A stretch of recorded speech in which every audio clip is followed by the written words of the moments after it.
Hey, so for context, Sean and Rachel, I just said goodbye to them after a good durian lunch. And I'm going to take the ETS from KL Sentral to JB Sentral.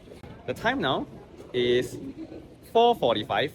My train comes at 5:35. So I'm kind of like 1 hour early. They dropped me off at KL Sentral. And really, this is my first time here coming to KL Sentral. I've never seen this place. I don't really know how to navigate this place. But Sean and Rachel gave me a tip, which is once you come in from the doors behind, you go towards your right hand side. Okay? Maybe the ETS, right, is something very new. So right now, there doesn't seem to be much sign that tells you about the ETS. So I'm going to go like this direction.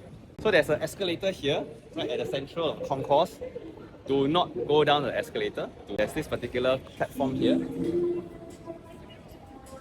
I think that is the place where I'm going to check in. So I've checked with him. I'm indeed at the right place. Today's trip will be quite interesting. It's going to take us about 4.5 hours or 4 hours 20 minutes to be exact. And by 9:55, that means close to 10 p.m, I'll be reaching JB Johor Bahru Central.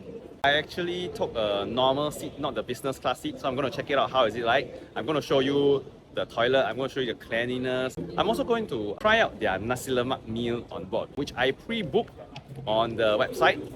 It seems like they're all scanning to go in. So I'm going to use the electronic ticket that I have on my phone to scan. So I've successfully scanned my ticket. It's just a QR code. An escalator down there. And once you head down, I think that's where the train will be. The train beside me. But if I'm not wrong, can you check my ticket? If I'm not wrong, I booked cabin air. So that's all the way at the back. Once again, this is the train. Once again, KL Sentral to JB Sentral. This is the ETS. E9533. And that's for the train. So this way you can put your luggage. It's very nice. And then these are the seats. And this is the toilet. The toilet looks big and nice and clean. And then you still got these flower patterns.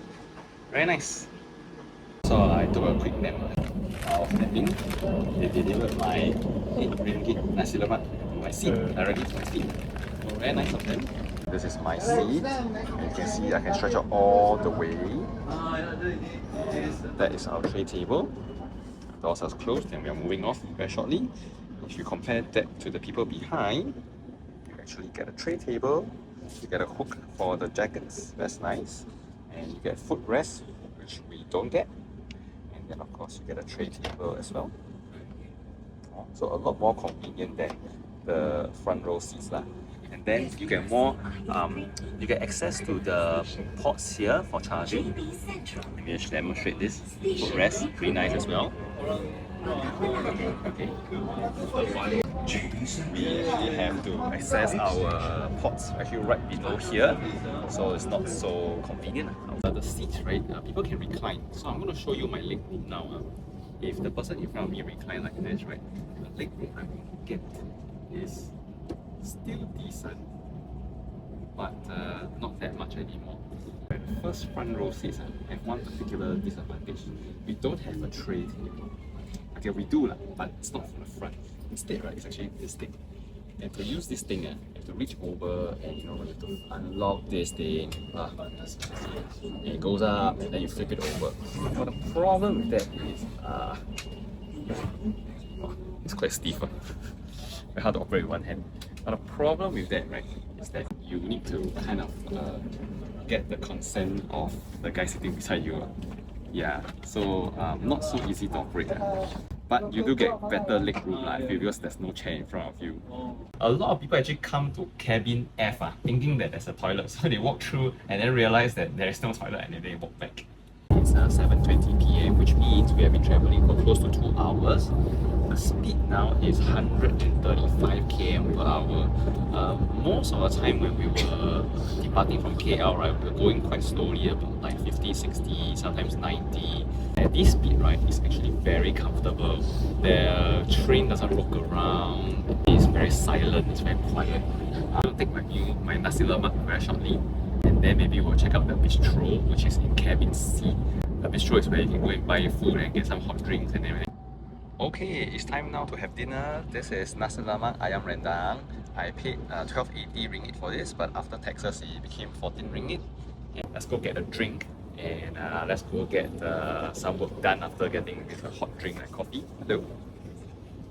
Oh, if you can buy, you can get this seat, it's awesome, right? I mean, it's a wheelchair seat, but there's no wheelchair. You get like infinite leg room, so that's very, very good. Okay. It's also a prayer room, but I just walked past. And let's come to the bistro. Let's take a look at the bistro, guys.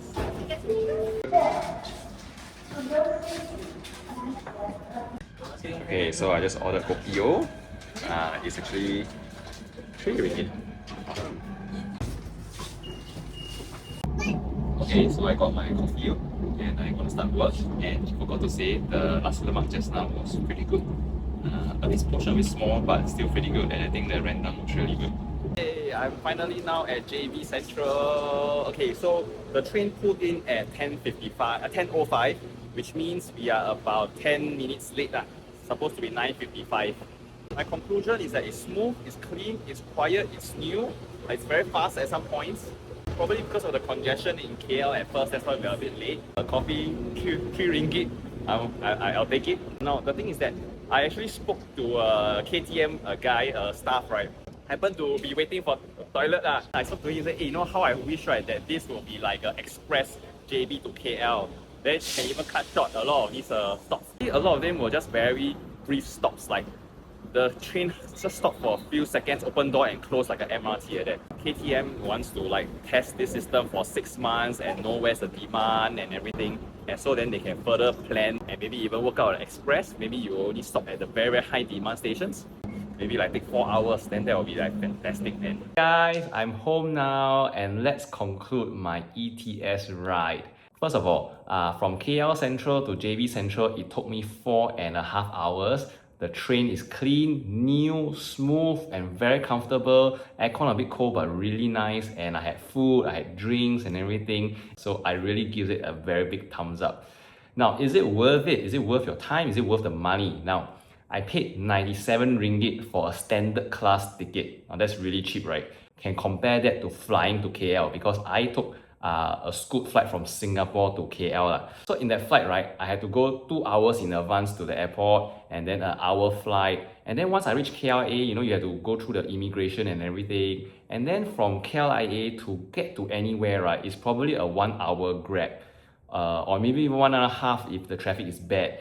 Or you have to take a KLIA Express to KL Central, which will take you 30 minutes. But even more, if let's say you have to wait for the train. Flying method into KL will really be about 4 hours to 4.5 hours, right? And it's going to cost a lot more.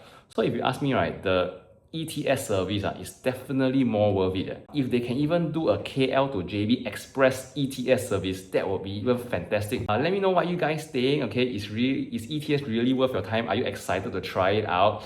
There's one I cannot compare, and that is like the flight from Singapore to KL using Firefly, right? Because it departs from Seletar Airport then to Subang. That's what I know. I've never tried it before. Maybe it's faster. You guys let me know. Just leave in the comments below. Would you want to fly or would you want to try the ETS? Alright, cheers. See you next one. Bye-bye.